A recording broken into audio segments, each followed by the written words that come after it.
बिस्मिल्लाहिर्रहमानिर्रहीम। अस्सलाम वालेकुम।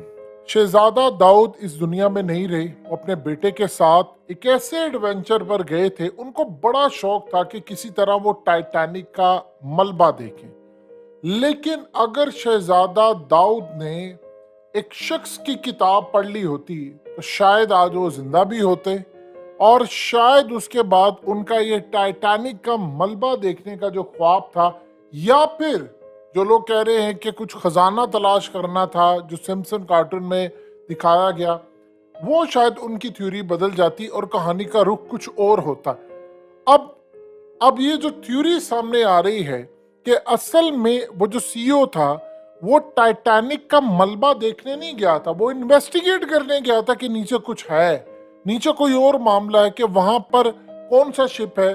अब आप जरा इस शख्स की, जिसके बारे में हकीकत टीवी अब आपको बताने जा रहा है, इसकी पूरी थ्योरी को अगर आप समझ लेंगे, जिसने अपनी किताब में साबित किया है कि टाइटैनिक कभी डूबा ही नहीं था, शायद यही वो राज तलाश करने के लिए वो जा रहा था। और देख लें, क्योंकि उसमें सिम्पसन कार्टून में बताया था कि उसको उस खजाने का पता चल गया, और 1 घंटे कुछ के बाद उनकी जो आप दोस्त थी वो फट गई। ऑक्सफोर्ड के ऑथर रॉबिन गार्डिनर, इन्होंने एक किताब लिखी, और ये किताब पूरी दुनिया के अंदर इंटरनेशनल बेस्ट सेलिंग किताब रही। इन्होंने जो थ्योरी दी है उसको पहले आप समझ लें, फिर उसके बाद आप डॉट्स कनेक्ट करें, आपको सारी चीजें क्लियर होती जाएंगी ये असल में कहानी हुई क्या है। उसके मुताबिक उसने अपनी किताब में एविडेंस दिए, सबूत दिए, सारी चीजें दी। उसने कहा कि टाइटैनिक कभी डूबा ही नहीं था। जो डूबा था जहाज, और जिसका मलबा समंदर के पैंदे में पड़ा है, यानी ये जो उसकी गहराई में, वो टाइटैनिक नहीं है। उसने साबित किया तमाम तस्वीर के साथ, एविडेंस के साथ, कि जो मलबे वाला जहाज था वो टाइटैनिक नहीं बल्कि सिस्टर शिप यानी साथ चलने वाला बहरी जहाज था, जिसका नाम ओलंपिक था। अब ये जो असल में राइटर है, इसने कहा कि पिछली सदी का सबसे बड़ा इंश्योरेंस फ्रॉड था। उसने कहा अरबों रुपए की जो इंश्योरेंस थी इस दौर में टाइटैनिक की करवाई गई थी। बच जाने वाले लोगों के बयानात के मुताबिक जो लोग बचे थे, कि जो लाइफ बोट्स थी वो ऊपर से नीचे लटकाई जा रही थी, हमने फिल्म में भी देखा, जिनके जरिए वो बचे। टाइटैनिक में ऐसा कोई बंदोबस्त तो था ही नहीं। उसने कहा कि डेक पे मौजूद लोगों को ऊपर से कश्तियां दी गई थी। उसने कहा जहाज का मौजूदा मलबा जो आज भी समंदर की तह में पड़ा है, इसकी खिड़कियों के दरमियान जो फासला है वो इतना नहीं था जितना टाइटैनिक जहाज की खिड़कियों में था। उसने कहा कि मौजूदा मलबे की खिड़कियों में फासला इतना है जितना ओलंपिक जहाज की खिड़कियों में था। ये फर्क तस्वीरों की मदद से अब भी वाज़ह होता है।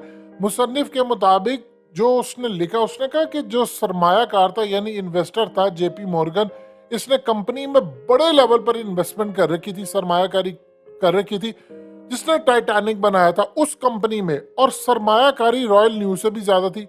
उसने कहा जेपी मॉर्गन इन दिनों में अपना जो इन्वेस्टमेंट थी सोने की स्मगलिंग की शक्ल में, वो अमेरिका मुंतकिल कर रहा था, जहां टैक्स छूट थी और सरमाए की कोई पूछगिछ नहीं होती थी।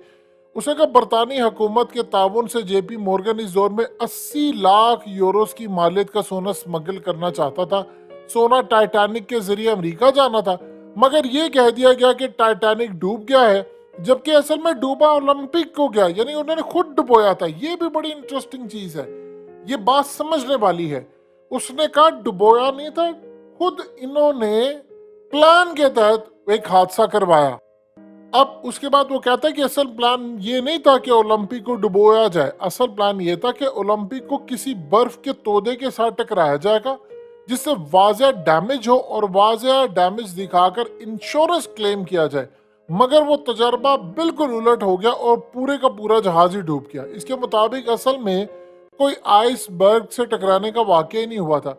उससे कहा जितना बड़ा जहाज था, अगर आइसबर्ग से टकराता, टकराने के बाद इतना बड़ा झटका लगना था कि जहाज के तमाम मुसाफिर फ्लोर पर गिर जाते। मगर जो लोग जिंदा बचे हैं, उन मुसाफिरों के मुताबिक टकराने की कोई आवाज ही नहीं थी, एक हल्का सा झटका महसूस हुआ था। अब वो कहते हैं कि मुसन्निफ के मुताबिक उसने जो बात की, उसने कहा असल जो जहाज था टाइटैनिक का, वो 1933 तक ओलंपिक जहाज बनकर तैरता रहा, और उसको वर्ल्ड वार 2 से पहले इन्होंने रिटायर कर दिया, फिर उसके बाद तोड़ दिया।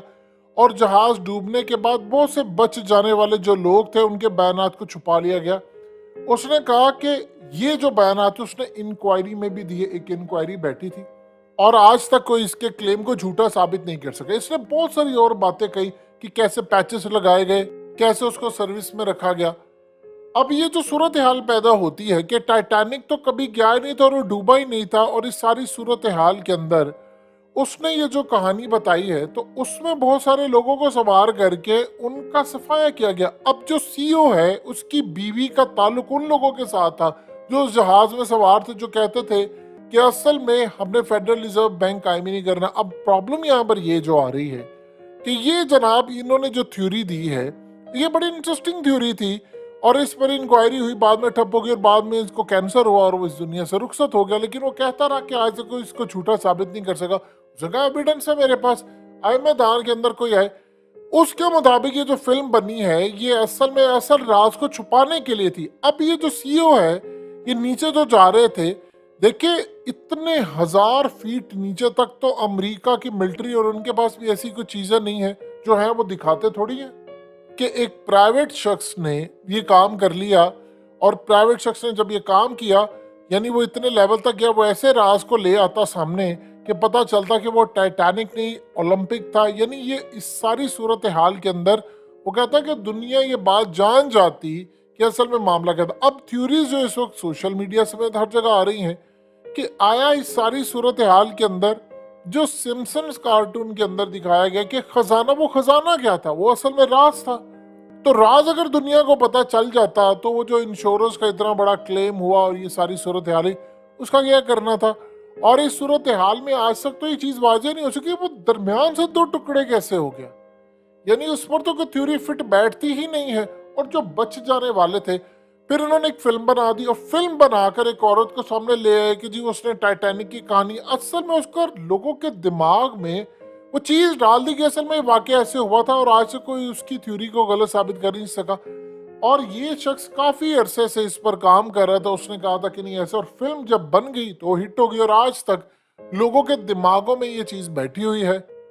अब सवाल यहाँ पर यह पैदा होता है कि टाइटैनिक के मुतालिक हर एक ऐसी चीज जो शहजादा दाऊद को पसंद थी, अच्छी या बुरी, उन्होंने उसके बारे में हर किताब पढ़ी थी, लिटरेचर पढ़े थे, फिक्शन, तमाम चीजें।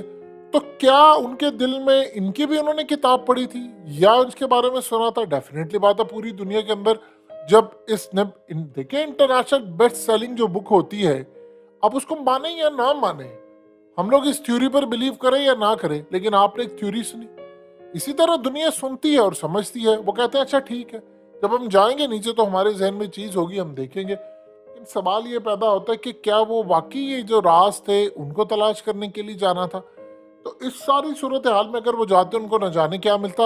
और देखिए जहां तक बात, दो चीजें बार बार हम आपको बता रहे कि जो सीईओ था जिसे बनाया उसके ऊपर सारे लान तान कर रहे हैं कि जी उसका डिजाइन खराब था, फलाना था, ये था, उसने वो कंजूस था, उसको हमने वार्न किया था, मुझे कंपनी से निकाल दिया था, मैंने उसके बारे में कहा।